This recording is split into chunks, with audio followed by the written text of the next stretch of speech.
Hello again, we are Inside Spurs, taking a deep dive into what's been a really miserable season. Well, we're about to go even further back. Frustration, resignation, and even volcanic anger in the case of Antonio Conte. Plenty of Spurs managers have been left cursing their luck when it comes to recruitment. Maybe the club need to change my title description now. It's not in my hands. Raging, you have to be angry, not sad. No. It's time to change the situation if Tottenham wants to change. If they want to continue in this way, they can change manager, a lot of manager, but the situation cannot change. Everyone needs to take his responsibility. Outside, inside, everywhere.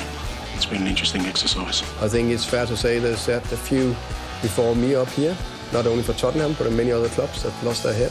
Is this the biggest job in terms of, we would call it firefighting, you've had? Probably if I recognize the difficulties there are, probably yes. Where is our goal? Where is the goal of this club?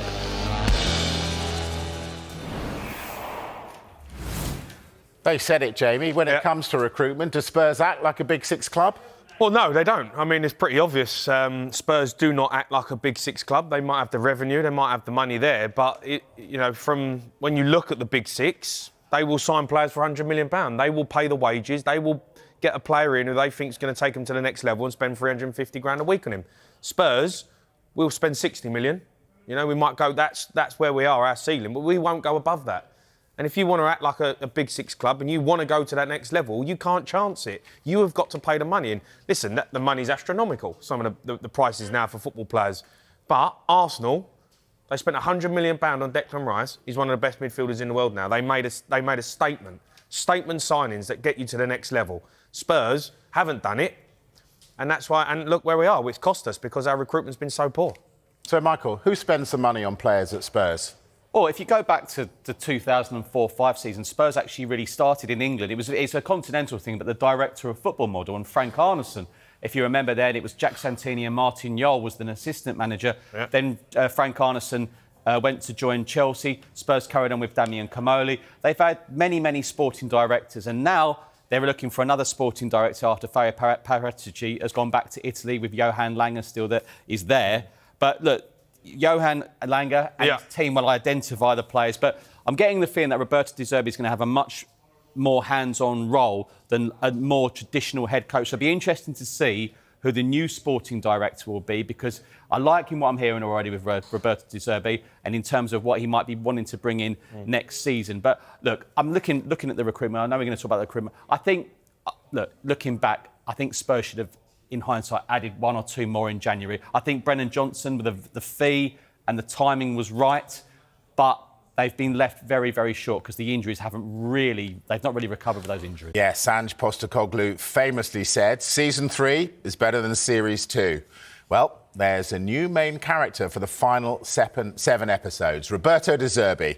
Now, we've heard from him today, and despite the impending threat of relegation, he insists that he's in it for the long haul. I know it's a tough moment for Tottenham, but I know very well it's a tough moment. It's a difficult moment for everyone of Tottenham. I think we have the right qualities to come out from this moment. We have to play with courage. We have to play with the qualities of the players, because if I accepted this challenge is because I have a big confidence in the players and the style of the history of Tottenham football is a very clear style of play. I think it's not the right moment to speak about my philosophy of football. I'm here now, maybe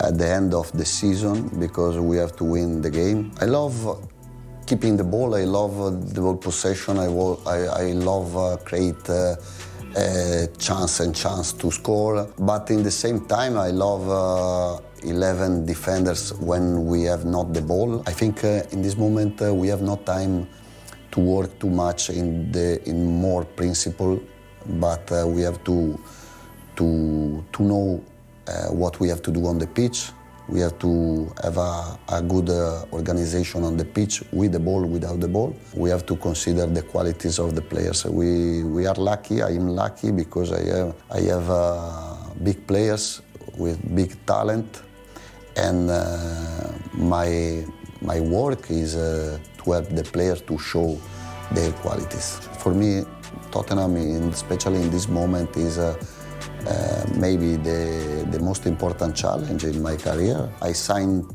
5 years of contract because for me, it's a big challenge, and I will be the coach of Tottenham next season, no matter what.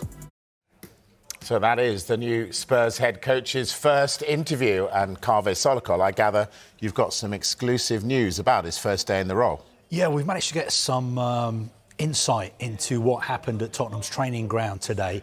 Our understanding is that De Zerbi made a very good first impression. He met staff at the training ground for the first time. He took time to talk to as many people as possible. And he wanted everybody to know that it was a real honour for him to become the head coach of such a big club. The one key message that he delivered to everybody he spoke to was that he is totally committed to Tottenham Hotspur, and leaving the club in the event of them getting relegated this summer has not even crossed his mind. If they do go down, he plans to rebuild and get the club back up as soon as possible. OK. Any idea of his plans for tomorrow? Well, he's going to be working with the squad for the first time tomorrow. All the players who've been on international duty are coming back. I think it's a bonus that they don't have a game this weekend, because it gives him more time to work with the players before the really big game away at Sunderland a week on Sunday. He's convinced that in the squad there is the quality to stay up. And I think he sees his key tasks as lifting the mood, working on the players' confidence, telling them that they need to believe in themselves, that they can stay up, and telling them that they need to fight even harder than they've been fighting to make sure they stay up. He's going to be delivering clear messages and instructions. He, I think, believes that there have been too many changes at the club this season, and the players have been confused, there's uncertainty, there's a lack of structure. And that is why he plans to tell the players tomorrow, going forward, there's one coach, there's one vision, and there's one mission, and that is to keep Tottenham Hotspur in the Premier League. Jamie, are you liking what you're hearing? Yeah, for me, I think it's a fantastic appointment. I think he's the real deal. I really do. Watching him at Brighton, the way he played the game, his teams played, I thought he was absolutely fantastic. Obviously, done a good job at Marseille as well. And, for me, just listening to that interview, I think he knows, he's a realist. He knows what's at stake. He knows he needs to keep this club up. He's not going to come... People keep saying, oh, he's the right man at the wrong time. But that's nonsense. This guy knows what... He knows he's got 7 games to save Spurs' season. Then he can implement his philosophy and he can work on the training ground over a 6 weeks period to get players exactly how he wants. But he knows as well how to get results in the Premier League. We should have got him earlier. I think he's the best manager we could have got at this moment in time. We all sit here and talk about, it would have been nice to have Harry Redknapp and a player of people affiliated to the football club. He is the best manager we could have got. He's a fantastic manager. I've heard all players coming out talking about how much they loved him. All right, he's a fiery character, but he's got the character to get us out of this problem. He knows what he's coming into. He knows the players are there to work with who are good enough to play a style of football, but he's going to get them organised. First 7 games, he's got a big job to do. Michael, what did you make of De Zerbi's first interview with the cockerel on his chest? I found it inspiring. I found it commanding. And I think that's 2 things maybe Spurs have lacked this season. For one reason or another, the supporters and majority of the players didn't maybe completely take to Thomas Frank. They didn't really take to Igor Tudor in terms of, I think the issue was, there was always that feeling he was an interim. Roberto De Zerbi's come in and said, I am going to be the head coach next season regardless. But listening to Roberto De Zerbi, I think deep down he looks at it and he thinks, I've got enough here. This will be a Premier League team next season. I think he's confidence. But I think that'll give Tottenham fans some real confidence and a bit of hope, because when they left the Tottenham Hotspur Stadium after that defeat to Nottingham Forest, I heard a few people say, I think that's it. I think that's it. And I have to be honest with you, after everything... We all did. Yeah, but everything what the fans did pre-match, couldn't have done much more. They didn't start the game too badly, but their heads dropped the second they conceded that first goal. I don't think we will get that with Roberto De Zerbi. So I go back to the two words, inspiring and commanding. All right, he's inspired by it, but De Zerbi says he's sticking around, Carve, but his record suggests that that's not how he is. Do you really think he's here for the long term? Well, he signed a 5-year contract. I'm not saying he's definitely going to stay at Tottenham for 5 years, but I think he is totally committed for the long haul. He's not an interim appointment. He's made it clear, even if we go down, I'm sticking around. And I know Tottenham, if you look at the Premier League table, they're not in a good state at the moment. But historically, they are one of the top 10 richest clubs in the world. They've got one of the best stadiums in the world. They've got one of the best training grounds in the world. They are financially, OK, not doing very well at the moment, but they have a massive revenue. It ticks a lot of boxes for the best managers in the world. And on top of that, it's a challenge. And I don't think, with all due respect to the other jobs he's had, that he has had a job as big as this one. Jamie said the best manager Spurs could have got. Was he the unanimous choice or the only choice? I think he was a unanimous choice of the board. He wasn't the only option. Of course, you know, Tottenham Hotspur, like every club, will not just zero in on one candidate. They will have looked at who's available. They considered other names as well, people like Marco Silva. I think they considered as well bringing somebody in for the short term. Somebody like Harry Redknapp has been mentioned. That was a consideration. I'm not saying that it got very far down the line, but it's something that they would have looked at. But as Jamie says, the best person available for the job at the moment is Roberto De Zerbi. To begin with, he wasn't sure if he wanted the job. He wanted to take a bit more time out after leaving Marseille. But he's been convinced that this is the right move for him. And hearing from him today, you get the feeling that he's convinced that he's made the right decision. Carve just mentioned Harry Redknapp there. We were teased with Harry, weren't we? We were also teased with Tim Sherwood and other people affiliated to Spurs. Why didn't they get the job? I think that was really heartening, to be honest with you. It just shows the love certain individuals have still got for the football club that they would do that. But I think ultimately that Roberto De Zerbi was the number one choice. They've got their number one choice. He was the number one choice when Thomas Frank was dismissed in February. But people keep asking, why didn't they do it in February? Roberto De Zerbi had just left Marseille. He wanted to take some time off. Now, the information we had at the time is that time off will be till the summer. But then when you get offered the Tottenham job again, Tottenham Hotspur have always attracted top players. They've always attracted big-name managers, Jose Mourinho, Antonio Conte. And I'm sure when Igor Tudor got the call, he thought, goodness me, Tottenham. Then you go into it, wow, I've got a problem here. And I'm sure Roberto De Zerbi is going to see that with the injuries he's got and the squad he's going to inherit. But he's still got good players. But ultimately, over the last few years, Roberto De Zerbi's name has always been mentioned at Tottenham Hotspur. And we mentioned Marco Silva, for example. Hypothetically, do Tottenham Hotspur really want to be embroiled with a row with Fulham Football Club right now in April with 7 games to go, back and forth? I don't think so. Jamie, I watch you religiously on Sky Sports FC, and I've heard you say you want someone, or you wanted someone who knew the club. Yeah. But doesn't that just reduce your options if you do that? I think at the time I wasn't sure that we had many options, because the predicament that Spurs were in, when you're looking at it going, who wants this job? You know, it is a job at the minute where you're going, who wants to be on a sinking ship? Because that is what Spurs are right now. They are sinking. And I think to look at the options that we potentially had, you know, go after Marco Silva, you've got to get him out of Fulham. I just don't think managers would have wanted to do it. So then you look at what the options. Harry Redknapp, Tim Sherwood, Robbie Keane, who's in a good job, but he would have definitely took it if it was right.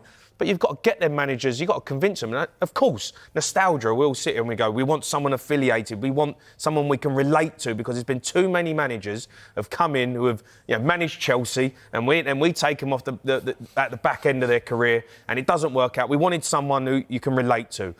But at the end of the day, them managers, Harry Redknapp, listen, I love Harry, I work with him, he's brilliant. He would have come in and got on board the lads and put his arm around us, and it would have had a feel-good factor. But at the end of the day, he's not managed. He's not been a manager for a long time. Tim Sherwood, again, I loved him. probably would have got a tune out of the players. All them options, I would have gone, yeah, I can see it, I can relate to it. But when you've got a manager like Roberto De Zerbi and you can convince him to say, yeah, I'll take the job, well, it's a no-brainer. It's a no-brainer. The Champions League manager, he's done it in the Premier League. He's at the top of his game.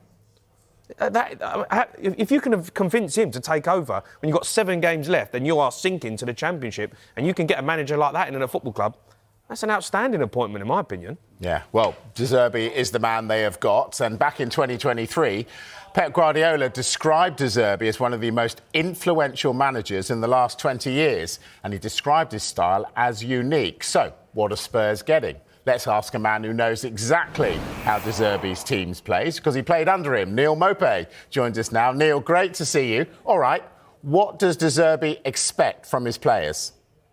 Good evening, guys. Thank you for having me.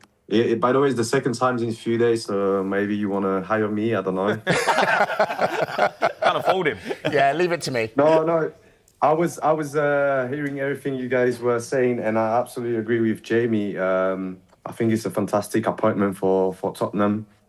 For me, I've worked with him and I played against him when he was at Brighton, and I think he's fantastic. And I got the chance to play almost 2 seasons for him, and everything he does inside the club, he's hard to explain in a few minutes, but he knows a lot about football, and he's in love with football. He's always looking for options to play, to make sure every player's play in the right position.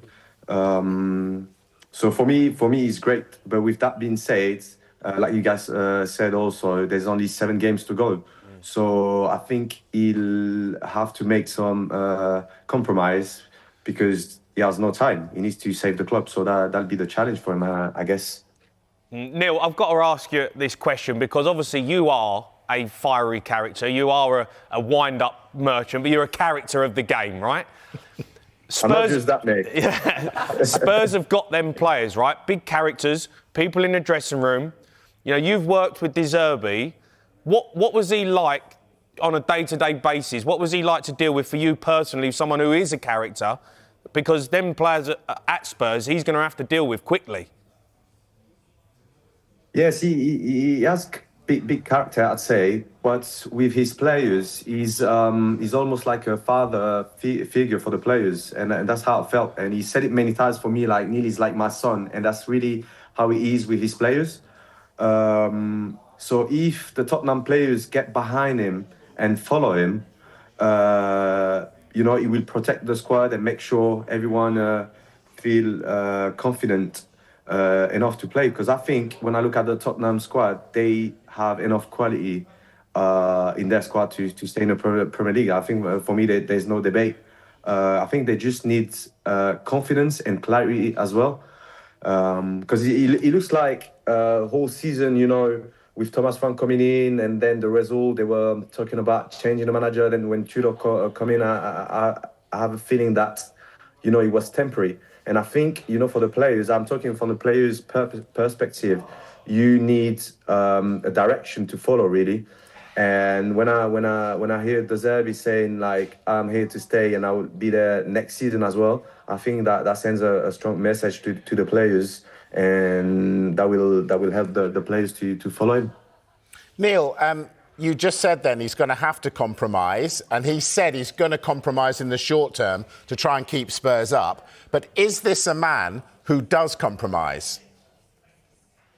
I guess we'll see, because that's different situation for him. I think he's never been in that situation where, he just needs to win games. And when he took over Brighton, I think he had time. Marseille, he had a bit of time as well. And there is no time. He needs to win points and win games because there's only 7 games to go. So we'll see. But he's a very intelligent guy, and he from the outside he can seem a bit crazy at times. And don't get me wrong, like on the sideline he can go crazy. But I think he's a smart guy, and if he took this job, I think he knows what he's doing, and I'm sure he will work out for him and for Tottenham. Neal, that's really interesting. You say he can look a bit crazy on the sidelines, but how short is his fuse? I don't know. I don't know, but one thing, you know, from obviously what I was saying, you know, with Thomas Frank and maybe Trudeau, I felt like sometimes players weren't behind their manager. And you know, I've seen clips where Thomas Frank were trying to shake someone's hand and they were ignoring him.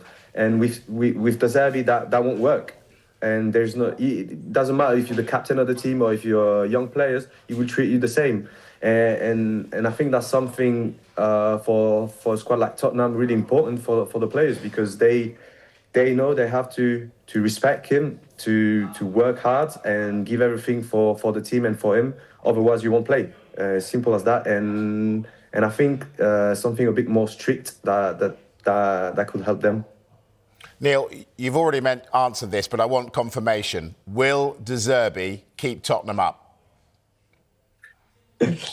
I don't want Tottenham fans against me, you know. I think that they hate me enough. But I personally believe he will keep Tottenham up. And when I said it again, but when I look at the Tottenham squad, they have a lot of good players and quality to stay up. And with De Zerbi, and you guys said it, I think he's one of the top managers, and I do believe that from the inside, because I've worked with him. I believe they will stay in a Premier League. I think for me that's the challenge for him and for Tottenham, because then he'll have a whole pre-season to work his tactic and everything he wants to do for next season. And I'm sure if they do stay up next season, they will look stronger in the Premier League. Neal, great pleasure to speak to you. Thanks for coming on, and we'll probably see you in a couple of days. Yeah, I'm free anyways. I just got again Sunday, but otherwise I'm free. You're on. Cheers, guys. See ya. Right. Look, we know Spurs have had so many different kinds of managers, head coaches and style of play. Now, we know Roberto De Zerbi plays fantastic football, but he's possession heavy, isn't he? Very, very possession heavy. This is the team style comparison. Now, when Ange Postecoglou's Spurs won the Europa League, it was very fast and direct, and it worked in Europe. Didn't work as much in Ange Postecoglou's last season in terms of the Premier League. But if you see down here, the slow and intricate. The Brighton fans, they absolutely love their seasons under Roberto De Zerbi. Slow and intricate. That's Roberto De Zerbi's Brighton, the 23-24 season, 22-23. You Brighton fans, you keep telling me how much you enjoyed those seasons. But we must say, and as Roberto De Zerbi has said as well, with such little time, he might be abandoning some of those principles, and it's just about winning those 7 league matches. Hello again, we are Inside Spurs. Now, Roberto De Zerbi has today been interviewed for the first time as the Spurs head coach, and he's insisted he never wanted to downplay the issue of violence against women after receiving a backlash from some fans over his previous comments about Mason Greenwood. Well, during his time at Marseille, De Zerbi repeatedly defended Greenwood and said he's a good guy who's paid a very heavy price for what happened. I would like to answer your question in Italian because I want to be clear. Non ho mai voluto minimizzare la questione violenza sulle donne o in generale la violenza su nessuno. Nella mia vita io mi sono sempre speso per i più deboli, per i più fragili. Mi sono sempre battuto e ho fatto battaglie per stare sempre dalla parte dei più fragili. Chi mi conosce bene sa che non sono la persona che scende a compromessi per vincere una partita in più o per vincere un titolo in più. Mi dispiace se ho toccato la sensibilità di qualcuno con questo argomento. Io ho una figlia femmina e sono molto sensibile a queste cose e lo sono sempre stato. E spero che quando passerà del tempo la gente mi conoscerà meglio e capirà che non volevo prendere nessuna posizione in quel momento. So, Carve, he'll feel he's put the record straight, but will questions about Mason Greenwood follow De Zerbi around? I think he'll be asked more questions about what he said about Mason Greenwood. I think he's aware of the fact that some of Tottenham's supporters groups have come out this week and said they're against his appointment. He dealt with the question that he was asked today. I'm sure next week when he holds his first news conference, he will be asked more questions by journalists. But it was significant today that he did apologise for any offence that he caused. And he said that he's somebody who always stands up for vulnerable people, and he would continue to do that. OK. All right, let's get to one of the most asked questions surrounding Spurs' current predicament. What would the cost of relegation be to the Championship? So tell us, what sort of state are Spurs in at the moment? Well, just a few days ago, Spurs released their latest accounts, which cover last season. And if we have a look at those accounts, you can see that they posted record revenues. So their revenues were up 7% from £528 million to £565 million. Now, by revenue, that makes them one of the top 10 richest clubs in the world. Match day income at their stadium was up 20% to £126 million. Only big clubs like Manchester United, Liverpool, Arsenal, for instance, have higher match day revenue than Tottenham. What really stands out for me is their commercial revenue. Almost 50% of the money they make comes from sponsorship deals, merchandising, and also stadium events.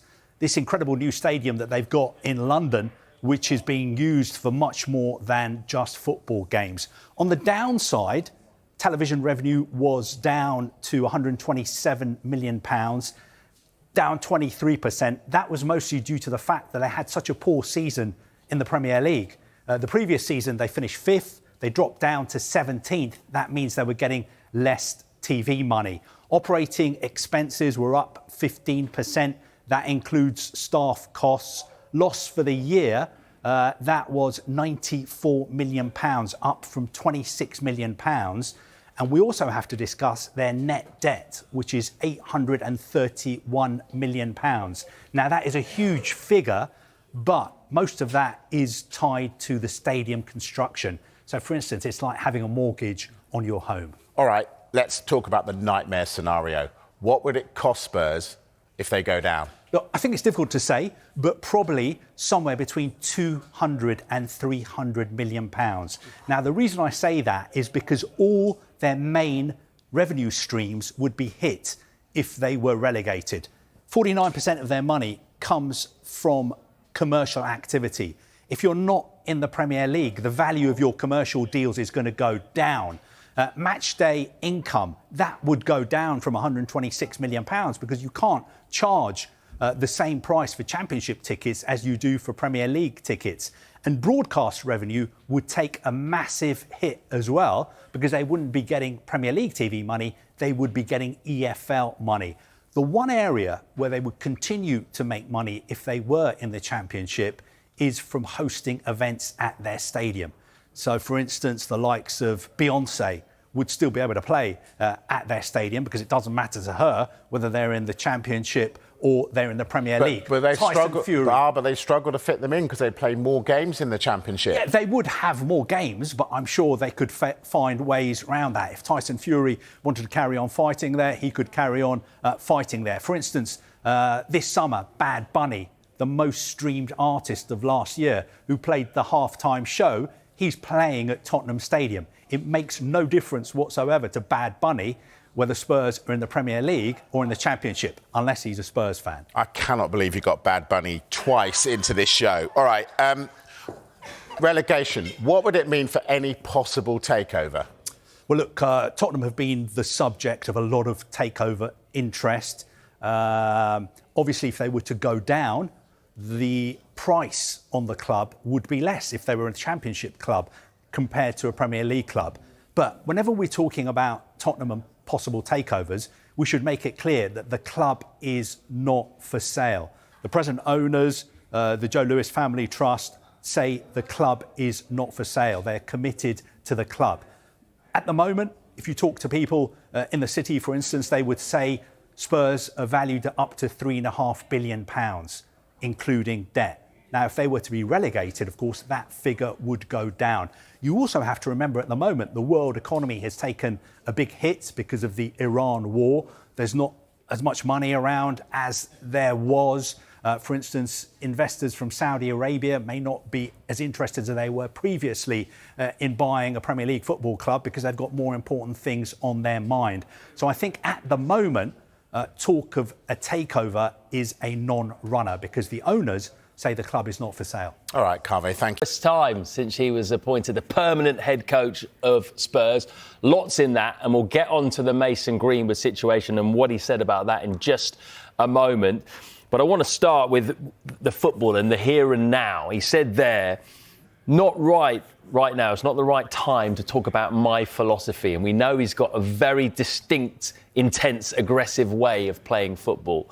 Do you think that is the right plan for him, to come in now, not try to implement his style straight away and just do what it takes to keep Spurs up? Yeah, and I think that's refreshing, the fact that he could have answered that and said, well, give a long answer about his philosophy of football. I think he understands in the situation this team and football club are in. What I got from the whole interview as well, it's not actually about him at this point in time.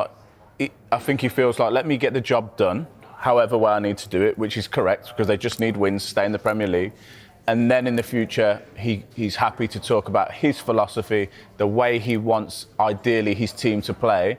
But he definitely, with that interview, understands we're in trouble and I need to get wins on the board.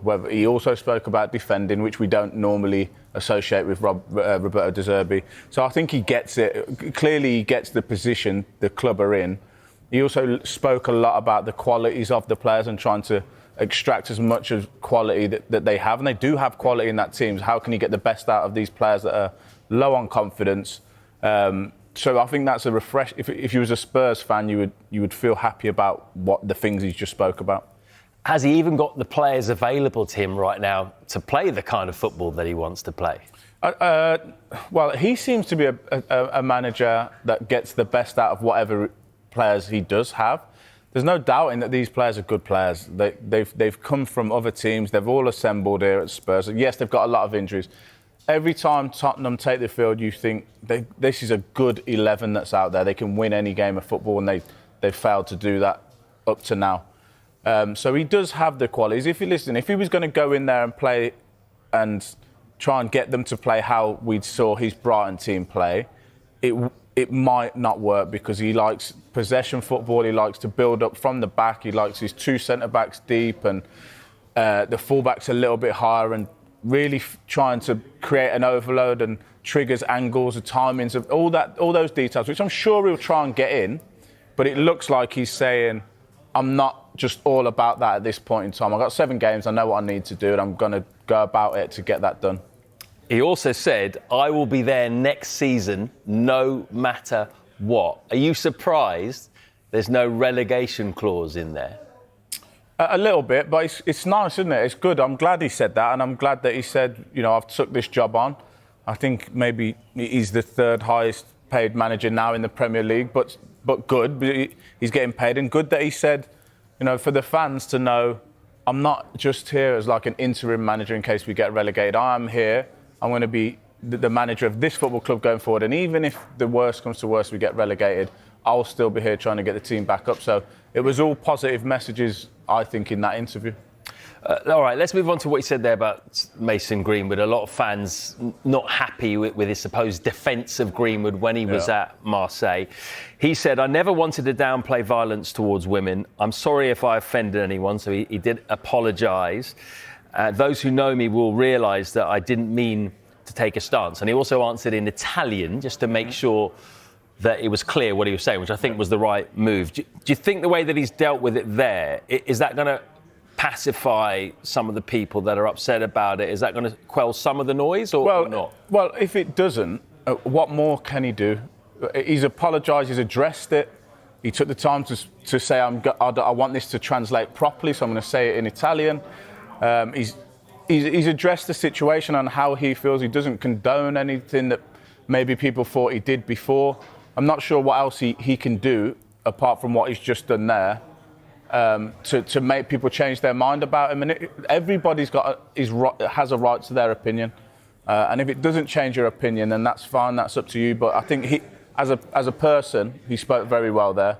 As a manager, he spoke very well. As the figurehead of that football club, he's tried to say, I don't condone these things. If you knew me as a person, you would know that I don't. And that's all he can. It's all at this point in time that he can do. So yeah, we'll see what the reaction from the Spurs fan base is about that. But I think he addressed it as well as he could. He's probably already at work, isn't he? He's got a long gap until his next Premier League game, which is next weekend. Do you think it will keep Spurs up? I do, yeah. I think before, I think we were standing over there, and I had them down. This changes everything for me. I think if Igor Tudor was still there, they'd be doomed to relegation. Now, he's given them more of a chance, a good chance, because this is a manager that we know his quality. We know what he lives for that job. As he just said, he lives for football. I feel like he'll find a way to get these players playing better than they have done, and probably just about doing enough to stay in the league. It wouldn't surprise me if he goes and pulls something out of the bag at Sunderland. Then I know he doesn't want to think about it, but then he's got his old team at home. Again, I think it wouldn't surprise me if he gets 6 points out of the 2 games. Wow. So I think that changes the dynamic at the bottom of the table massively now. Listen, he's still got the same players that are underperforming. He's going to have a big job to do. But as a football player, when you're low on confidence, and then you get a new manager and you know exactly what you're supposed to do, you know what you're being asked to do. So in the unit of the back four or whatever, we're all on the same hymn sheet. It makes it a lot easier, and your confidence can grow from there. So I don't think he'll put those players on the pitch without them knowing exactly what he's asking of them. As a player, when you get a new manager coming like this, and you've just had someone like Igor Tudor, who clearly wasn't an arm round the shoulder kind of guy, is that what you need when you're in this situation? Because he's not necessarily that, is he, De Zerbi? No. He's very passionate. You can see him really getting stuck into his players on occasion when he's on the touchline. But does he need to come in here really and just be all nicey and put his... I don't think he needs to be nicey per se. I just think he needs to understand the sensitivity of the situation. You've got a group of players that are low on confidence, so if you hammer them down too anymore, it's just going to get worse. That's counterproductive for him. So if he needs to come in there, explain what he wants to do, show what he wants to do. And from what I've, speaking to people that he works with at Brighton, he does hammer home his message. He hammers it home every single day. So I'm under no illusion that they'll go out against Sunderland. They'll understand what they want to do. And then probably what happens is they try it a little bit and you figure out, this actually works. Then you that's when the confidence comes in. So I don't think he needs to be nicey all the time. And I don't think he will, because he's too fiery for that. He knows what he wants and he's going to get it. But I think to just go in and hammer them straight away would be a bad move. Well, Ashley mentioned it there, the De Zerbi era gets underway. See, Mr. Michael Bridge has joined us to talk all things Spurs. Something in your pocket? No, right? It's been a busy day. I bet it has. What did you make of that first interview then? Good one. Yeah, it was good to hear Roberto De Zerbi. I think he's covered all bases. I think it was a good interview. I like the bit. I think the fans will like the bit. He will be the Tottenham head coach next season, no matter what. Of course, a lot of has been said about the 5-year contract, and I think Spurs need that. I know there's been a lot of talk about he doesn't last 5 years. What managers do anymore? I think Tottenham and the players need someone to fit. The players need to feel like someone's going to be there for an extended period of time. My information was a few of the players that they didn't want another interim. This was the first choice they wanted. And I think it was important. I think it was good of him to the apology on the comments that around Mason Greenwood. He reiterated his stance against domestic violence. So that has been addressed in the club's in-house media channel, which I thought was very important as well. So it's now time to get to work. But the good news for him, I know he doesn't have the 7-8 weeks, which all managers want. I know it. Everyone keeps saying to me, De Zerbi needs 7-8 weeks, but everyone does, don't they, Ash? Don't usually all managers want that? I mean, that's in an ideal world, In an ideal world, Joe, he's got. We were saying, I think he from that interview, he understands the remit, he understands the job, how much time he's got, and maybe he has to tweak some things that ideally he wouldn't want to do. Yeah, I mean, our information is he's going to keep it simple. He likes the players he's got. So let's see. Starting when at you Sunderland. say keep it simple then, and did you get that from that interview as well? It sounded like he said there, look, now's not the time to talk about my philosophy. Yeah. Do you think he's not going to try and implement his philosophy straight away? He's just going to try and do what it takes to stay up? Yeah, absolutely. I think, look, a lot's been said about this squad. It's not the squad of a few years ago. Yes, there's injuries, but there's still some good players. You've got Christian Romero, right?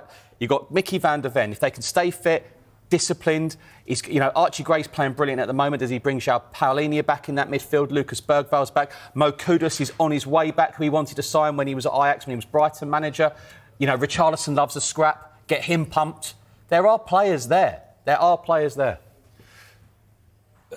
maybe not the type of players that he would want to play his kind of style, because it is a very aggressive, intense style, isn't it? So do you expect, if he can keep Spurs in the Premier League, and it's a big if, because they've got to go and win games, do you then expect things to change next season, maybe be a turnover of players and he will go about his business in a different way? I mean, either way, I think it's going to be a huge summer of recruitment for Tottenham Hotspur. Now, if the unthinkable, well, no, it's not unthinkable anymore, but if they do get relegated, then of course there's going to be huge changes anyway, because some players will move on. But I believe that if Spurs do stay up, he will want to implement big changes. Of course, Spurs are still looking to bring a sporting director in as well. You can imagine Roberto De Zerbi has got quite the input in that as well. So it's time to get down to work, and he's looking forward to it. Yeah. What were your initial impressions when he was signed? If you look at the other options that are there, a lot of people were saying the narrative at the time, it was only a couple of days ago, wasn't it? Oh, well, he might be a good manager long term, but is he the guy to come in for 7 games? He's not a firefighter. Will he keep you up? What were your thoughts on that? Well, I heard all the things, and I've seen when he's joined teams mid-season, he hasn't won for 6 or 7 games, but he didn't go into those teams in this situation. So he's a clever man. He's a good manager. It would be silly of him to go in and start trying to implement he's a very detailed manager. Obviously, he has to go in there and simplify the issue. Like you said, there is good players. We can't doubt there's good players in that Tottenham squad, even the ones that are available that aren't injured. So he's got good players at his disposal. Confidence is very low. That'll be his first job. Can I build confidence back into these players, and then maybe layer it, in a few games? But right now, he's talking about shoring up the defence, getting some clean sheets, giving you a base to win games from, and then can he add a little bit of that attacking flair that we've seen with his Brighton teams? Do you think the fans will like the way that he spoke then, the things that he said? What's your sort of gauge of all of that? I think the vast majority of fans are very positive. They've not had anything to be excited about this season. Ange Postecoglou, when he said about season 3, I'll tell you what, I wouldn't want to watch season 3 again. Never watching season 3 again. I think they just. You all right? Tickle me. That was a good one. And look, it's about keeping it simple. This is what the job title is now. Keep Tottenham Hotspur in the Premier League. That's all they have to do at the moment. The long term will come if they have the short term success. And currently, right now, the success is keeping this club, a club who've been in Europe in 18 out of 20 seasons, but keeping them right now in the Premier League. If he does that, then more work gets underway in the summer. And obviously, if they are in the Premier, so if they do stay up, they won't be in Europe this time. But maybe in a weird way, the finances won't agree with me, but a year out of Europe where they've just got... Look at United this season. Help them, isn't it? Just a full focus. But as I say, that's the long term. Let's focus on the short term. And 7 cup finals. Here we go, Sunderland next week.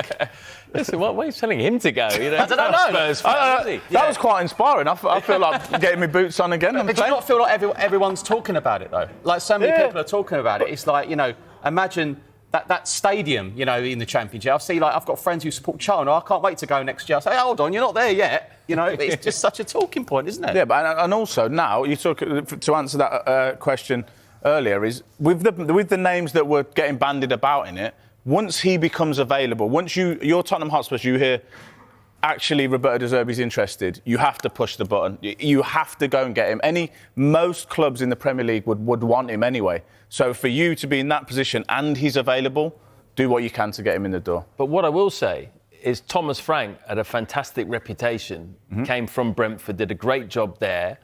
Some people might say, well, the Tottenham job was too big for him, and he wasn't able to transfer what he did well at Brentford to Tottenham Hotspur. Is there not the same kind of risk with Roberto De Zerbi coming from Brighton to Spurs? There is, when you put it like that, but the fact that he's got 7 games now, it's clear. All he has to do is win games in these 7 games. Then you can have that discussion throughout the summer and in pre-season, whether that's the right appointment. But I think now, with these cup finals that you've got, and the objective is just stay in the league, you go and get the best man for that, which is this man. Look, essentially, he was Tottenham's first choice. They wanted him in February. He just left Marseille, so he wasn't ready. They've gone in again, and he said yes. He's up for the challenge. And I will be the coach of Tottenham next season, no matter what. Yeah. But he wants that club. And knowing De Zerbi, he probably isn't even thinking about Championship. But he will be at Tottenham next season, no matter what. Yeah. There's no relegation clause, is there? No. So he will be there. That is a fact. He will be there no matter what. No clauses. So let's talk short term then. So, will he? I presume he's at work right now. He's got a few days lead up to the next Premier League game, which is great for him. He's got more days than a lot of managers have when they come in. So what will be on his to-do list between now and that first game? What players are possibly available to him over that time? Well, he would have he'll be meeting a few already, because there are some who didn't get selected for their national sides, like João Paulinho, Richarlison. Then you've got a number of really good players who are in the treatment room. One being James Maddison, who, if you're watching, I know he's itching to get back out there. Like his recovery is going absolutely fantastic. Igor Tudor didn't totally rule him out from featuring before the end of the season, which I find remarkable. But you see his YouTube channel, he's already smashing balls, free kicks, score. Dejan Kulusevski will be coming back. And then the players will be coming back for their respective nations on international duty. And getting to know them, getting to know the Tottenham staff, and getting to know the training ground, because it's a big training ground, the Tottenham one. So, yeah, get used to that one. Right, this is just a tease, Michael, because you're actually doing a special 1-hour show straight after us. What's that, in about 45 minutes? I thought this was it. yeah, you can go home now. Yeah, no, look, this is not Inside Spurs, but that is coming up at 7 o'clock. So what are you guys going to be talking about? Look, we've done Inside Liverpool, Inside Manchester United over the season. We've got Inside Spurs. Look, you can't get away from it. It's in the radio, the papers, your apps, whatever you use, it's talking about Tottenham potential relegation. So plenty on why they're in this position. We're going to talk about recruitment over the last few years. We'll talk about the financial implications, what happens if Tottenham were to be relegated, who buys the players. So much to pack inside an hour. And, of course, we're going to mention the stadium as well. We will cover it all. And, of course, hear more from the new head coach, Roberto De Zerbi. And is everyone going to be wearing suits? Like, is it going to be as smart as you, this show? You're making us look bad. No, I like what you're both wearing. I genuinely do. Yeah. But I'm ready for... This is the 7 o'clock attire. Yeah, OK. Well, it's not 7 o'clock yet, mate. Yeah, well,